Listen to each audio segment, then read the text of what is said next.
반갑습니다. 붓다의 복과 지혜입니다. 불법의 가르침은 마치 맑은 물과 같아 모든 중생의 마음을 씻고 지혜를 밝히나이다. 오늘 이 자리에서 우리는 불경이 역경되며 전해진 깊은 뜻을 되새기고자 합니다. 부처님의 말씀은 그 운율 속에 법의 조화를 담고 있으며 시대와 언어를 넘어 우리 가슴 속에 진리로 스며듭니다. 42장경에서 법구경에 이르기까지 불법의 금원은 짧지만 깊은 의미를 담아 우리 삶을 인도합니다. 이 소중한 가르침을 올바로 배우고 실천하여 스스로의 지혜를 밝히고 세상의 자비를 실천하는 길로 나아가길 발언합니다. 함께하는 모든 분들의 공덕이 널리 빛나기를 기원합니다. 그럼 불경이 역경되었을 때의 인도, 중국 우리말 한글 대장경이 되었던 간에 운율을 굉장히 중요시한다. 그 여정을 함께 해볼까요? 옛날 인도 마가다국의 한 마을에 법문을 듣고자 하는 한 젊은이가 있었습니다. 그는 부처님의 가르침을 배우고 싶었으나 글을 읽을 줄도 깊은 경전을 이해할 지혜도 없었습니다. 어느 날 사위성에서 설법을 하시던 부처님께 이 젊은이가 찾아와 간청했습니다. 세존이시여, 저는 경전을 읽을 줄도 깊은 법문을 이해할 능력도 없습니다. 그러나 부처님의 가르침을 따르고 싶습니다. 저 같은 사람도 불법을 배울 수 있을까요? 부처님께서 미소를 지으시며 말씀하셨습니다. 진리는 길고 어려운 말 속에만 있는 것이 아니라 간결한 말과 조화로운 운율 속에도 깃들어 있느니라. 마음을 집중하고 운율을 따라 읽으면 법이 저절로 너의 가슴 속에 스며들 것이니라. 그날부터 젊은이는 스님들과 함께 개송을 외우기 시작했습니다. 처음에는 단순한 문장부터 점차 깊은 뜻을 담은 개송을 따라 읊었습니다. 신기하게도 그는 운율에 맞춰 법문을 외우면서 자연스럽게 부처님의 가르침을 깨닫기 시작했습니다. 어느 날 부처님께서 다시 물으셨습니다. 너는 이제 무엇을 깨달았느냐? 젊은이는 합장하고 조용히 답했습니다. 처음에는 그저 소리를 따라 했을 뿐이었으나 점차 그 의미가 제 마음에 맺혔습니다. 운율 속에서 진리를 깨닫고 법구경의 한 구절이 제 삶을 바꾸었습니다.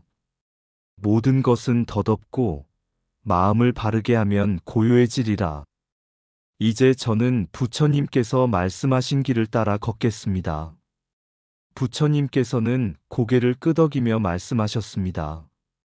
이제 너는 불법의 운율이 단순한 소리가 아니라 마음을 일깨우는 진리임을 알았구나. 부지런히 수행하여 그 가르침을 삶에 새기거라. 그 젊은이는 이후 꾸준히 수행하며 개송을 외우고 자신처럼 배우기를 원하는 이들에게 부처님의 가르침을 전했습니다. 이처럼 불경이 번역될 때에도 단순한 의미 전달이 아니라 운율을 살려야 하는 이유는 진리의 조화를 깨닫게 하기 위함입니다. 인도에서, 중국에서, 그리고 우리말로 번역된 대장경에서도 운율은 부처님의 가르침을 잇는 다리가 되어 우리에게 전해지고 있습니다. 옛날 한 젊은 학생이 장안의 한 사찰에서 경전을 공부하고 있었습니다. 그는 불법에 대한 깊은 신심을 가졌지만 한 가지 의문을 품고 있었습니다. 과연 우리가 읽고 있는 경전이 부처님의 참된 말씀일까? 만약 번역이 잘못되었다면 우리는 왜곡된 진리를 따르는 것이 아닐까? 이 젊은 학생은 이 의문을 품은 채 당대의 저명한 역경승인 법운 스님을 찾아가 물었습니다. 스님, 저는 42장경을 공부하면서 경전의 신뢰성에 대해 고민이 생겼습니다. 가선마와 축법난 스님께서 중국에 처음 불법을 전하며 42장경을 번역하셨다고 하지만 과연 그 시기에 인도에서 온 스님들이 중국어를 유창하게 구사할 수 있었을까요? 또 법구경과 비교했을 때 42장경의 형식이 다소 거칠고 반복되는 점이 있는데 이는 원래부터 그런 것입니까? 법운 스님은 미소를 지으며 젊은 학생을 바라보았습니다. 좋은 질문이네. 경전의 신뢰성을 고민하는 것은 수행자가 반드시 거쳐야 할 과정이지. 그러나 기억해야 할 것이 있다. 진리는 언어를 초월하지만 언어를 통해 전해질 수밖에 없다는 점이네. 스님은 차를 한 잔 따르며 이야기를 이어갔습니다. 기록에 따르면 가선마와 축법난 스님은 후한 명제 때 백마사를 세우고 처음으로 42장경을 번역했다고 전해지지. 하지만 그 시대의 기록은 명확하지 않고 일부 학자들은 이 번역이 훨씬 후대에 이루어졌을 가능성이 높다고 보네. 특히 기원후 23세기에야 불경 번역이 본격적으로 시작된 것을 보면 이 시기에 42장경이 번역되었을 가능성은 낮다고 생각하는 이들도 많지. 젊은 학생은 고개를 끄덕이며 다시 물었습니다. 그렇다면 42장경은 우리가 신뢰할 수 없는 경전입니까?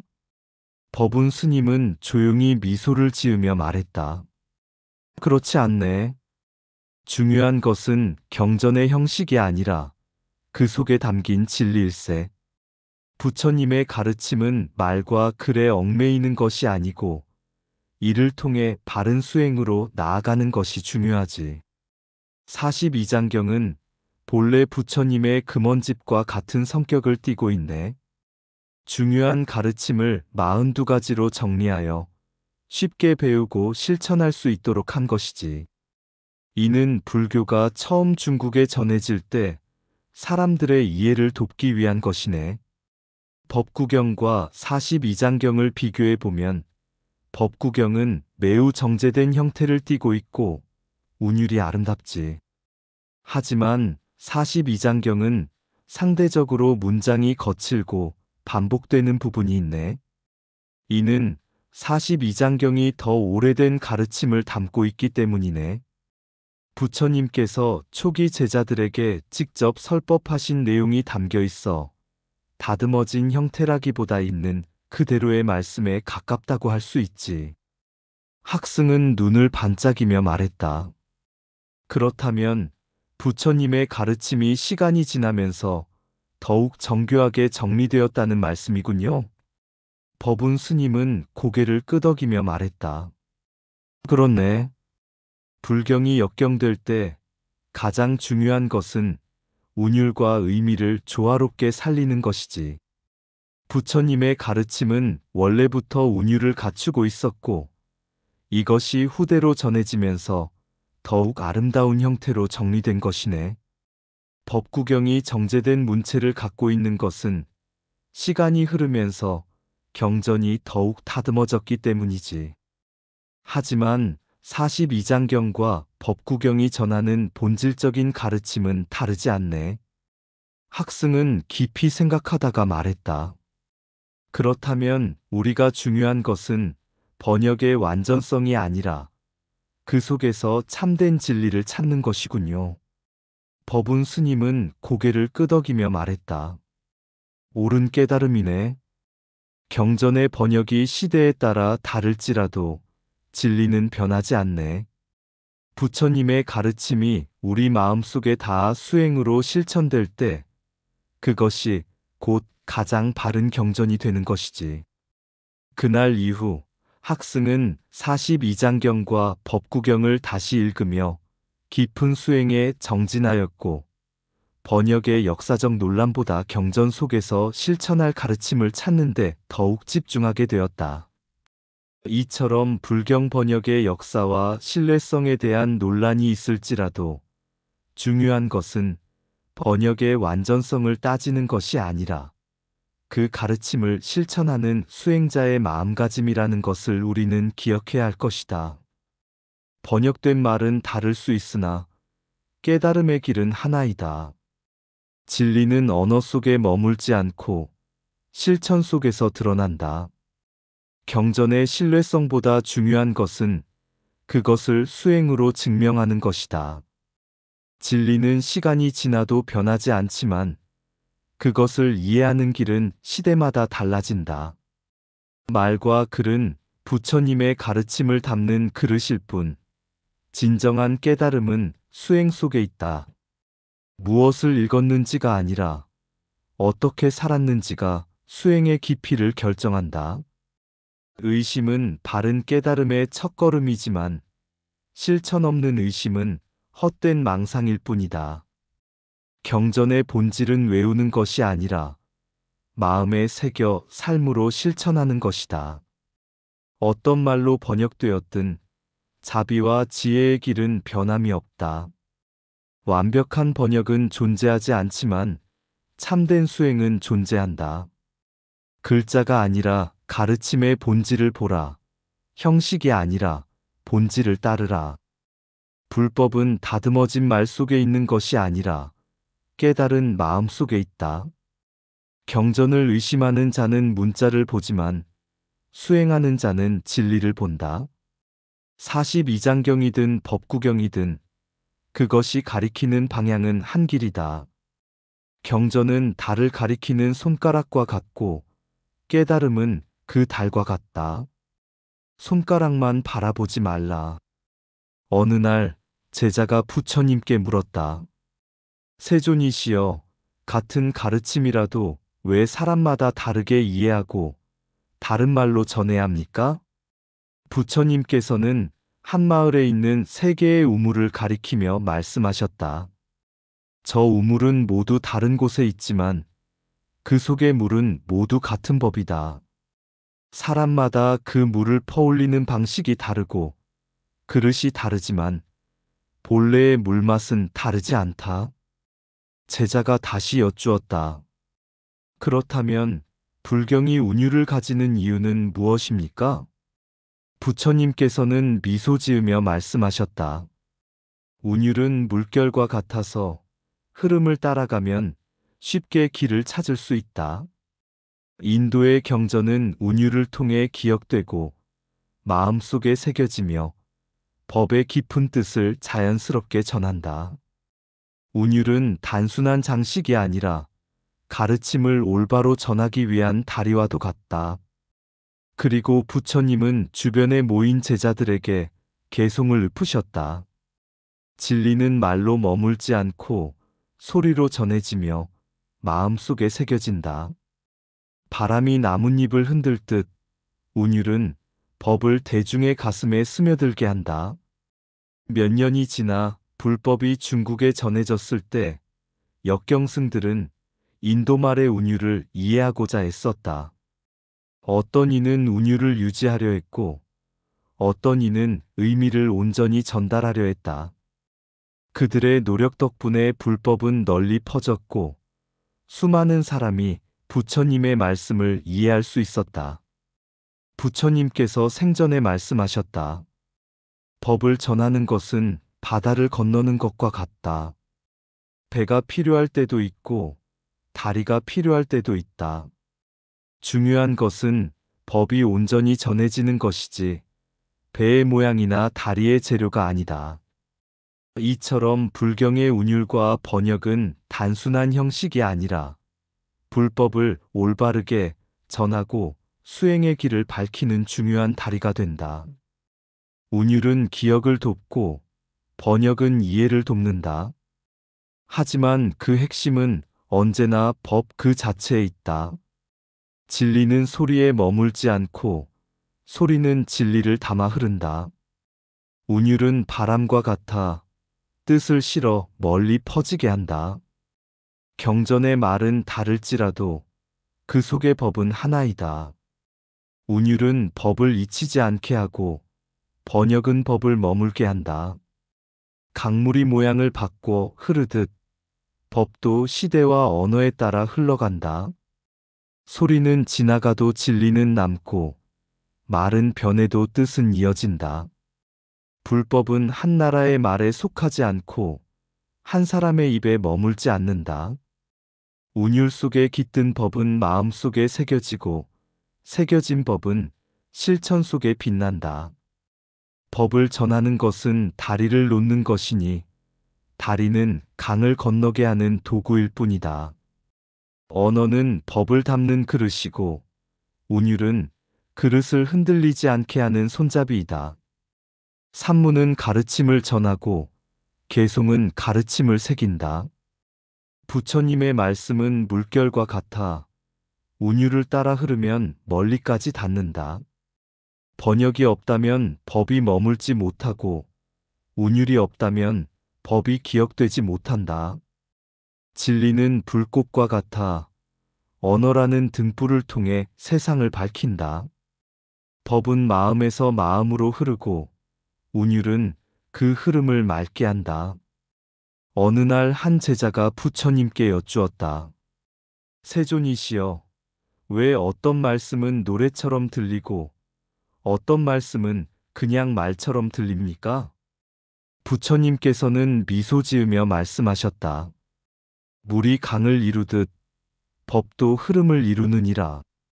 흐름이 조화로우면 물소리는 맑고 흐름이 어긋나면 소리가 어지럽다. 법 또한 그러하여 조화로운 운율 속에서 법을 듣는 이는 쉽게 깨달음에 이르느니라. 제자는 다시 물었다. 그렇다면 운율이 없는 말은 법이 아니란 뜻입니까? 부처님께서는 손으로 모래를 한 줌 들어 바람에 흩뿌리시며 말씀하셨다.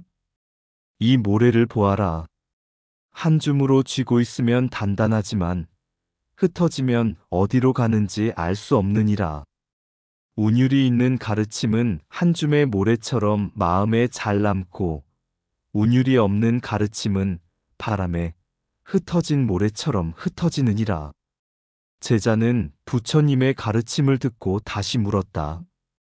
하지만 법구경과 42장경을 보면 법구경은 더 정제된 운율을 가졌고 42장경은 단순하고 반복적인 문장이 많습니다. 이것은 어찌 된 일입니까? 부처님께서는 먼 산을 바라보며 말씀하셨다. 먼 산을 보아라. 어느 봉우리는 둥글고 어느 봉우리는 날카롭다.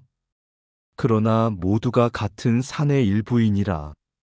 법구경의 운율은 세련되고 깊지만 42장경의 운율은 단순하여 기억하기 쉽다. 하나는 높은 산의 정상과 같고 하나는 넓은 길과 같으니라. 어떤 이들은 정상을 바라보며 기뻐하고 어떤 이들은 길을 걸으며 법을 배운다. 그러므로 법의 전파에는 다양한 운율과 문체가 필요하니라. 제자는 머리를 조아리며 말했다. 이제 알겠습니다. 법이 언어를 넘어 흐르기 위해 운율이 필요하고 사람들은 운율을 통해 법을 쉽게 기억하고 실천할 수 있군요. 부처님께서는 제자를 바라보며 부드럽게 미소 지으셨다. 그렇다. 법은 본래 형체가 없으나 운율을 빌려 사람들의 마음 속에 남는다. 그러므로 올바른 운율 속에서 법을 듣고 올바른 마음으로 법을 실천하라. 법은 흐르는 강과 같으니 운율이 곧 그 강의 물결이니라. 조화로운 소리는 귀를 즐겁게 하고 조화로운 법문은 마음을 깨우느니라. 법의 운율은 바람과 같아 보이지 않으나 마음을 흔들고 깨달음을 일으키느니라. 운율이 있는 법문은 깊이 스며들고 운율 없는 법문은 바람에 흩어지느니라. 말이 가볍다면 바람에 사라지고 운율이 있으면 천년을 전해지느니라. 부처님의 가르침은 글자가 아니라 조화로운 울림 속에 머물러 있느니라. 법은 노래가 아니나 운율 속에서 노래처럼 마음에 남느니라. 운율은 기억을 돕고 기억된 법은 실천을 돕느니라. 부처님의 말씀은 파도와 같아 일정한 흐름 속에서 멀리까지 퍼지느니라. 운율을 품은 법은 불멸하며 세월이 지나도 변하지 않느니라. 법구경은 바람이 다듬은 조약돌과 같고 42장경은 거친 암석과 같으나 둘 다 진리를 담고 있느니라. 운율이 없는 말은 강물 없는 배와 같고 운율이 있는 법문은 등불을 켠 밤길과 같으니라. 운율은 법을 지탱하는 기둥이요 경전을 빛나게 하는 보석이니라. 글은 마음을 전하는 그릇이요 운율은 그릇을 단단히 붙잡는 손이니라. 운율로 전해진 법은 사람들의 입에서 입으로 흐르며 끝없는 세월 속에서도 사라지지 않느니라. 옛날 한 왕국에 깊은 신심을 가진 국왕이 있었다. 그는 불법을 널리 전하고 싶었으나 백성들이 경전을 쉽게 이해하지 못해 고민에 빠졌다. 어느 날 한 늙은 스님이 왕에게 이렇게 말했다. 왕이시여, 바람은 보이지 않으나 나뭇잎을 흔들어 소리를 내고 물결은 눈에 보이지 않으나 강물 위에 흔적을 남깁니다. 법도 마찬가지입니다.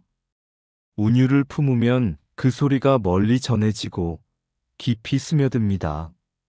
이에 왕은 불경을 아름다운 운율로 엮어 노래처럼 으도록 명했고 사원에서는 법문을 개송으로 전하기 시작했다. 처음에는 글을 읽지 못하는 이들이 단순히 따라 읊었지만 시간이 흐르자 그 운율 속에 담긴 의미를 깨닫게 되었다. 수십 년 후 그 나라를 여행하던 한 스님이 길가에서 아이들이 불경을 외우는 소리를 듣고 감탄하며 말했다. 부처님의 법은 단순한 글자가 아니라 운율 속에서 살아 숨쉬는구나. 그렇게 전해진 경전은 왕국을 넘어 먼 나라까지 퍼져나갔고 시대가 바뀌어도 변치 않는 지혜로 남았다. 운율이 담긴 법은 마음속 깊이 스며들고 기억을 넘어 실천으로 이어지느니라. 길을 잃은 마음, 부처님의 법을 찾아 헤매었네. 산문 속 진리는 깊고 그 속에서 운율이 흐르네. 법의 물결은 보이지 않으나 마음에 닿아 흔들리네. 깊은 산에서 울려 퍼진 소리, 세월을 넘어 퍼져가는 파도처럼 경전은 말이 아닌 숨쉬는 소리로 살아있네. 그 소리는 기억을 돕고 그 소리는 길을 밝히네. 법구경의 빛은 바람 같고 42장의 울림은 파도처럼 조화로운 운율 속에 담긴 부처님의 깊은 진리가 흘러가네. 눈에 보이지 않아도 귀로 듣고 마음으로 느끼네. 운율 속에 피어난 진리, 우리의 삶을 비추는 등불이 되어 부처님의 가르침은 이제 울려 퍼지는 노래처럼 세상 모든 이의 마음속에 영원히 남아 전해지리라. 운율을 따라 흐르는 법, 그 끝없는 여정이여 부처님의 진리 그대와 함께 길을 떠나리. 이상 붓다의 복과 지혜였습니다.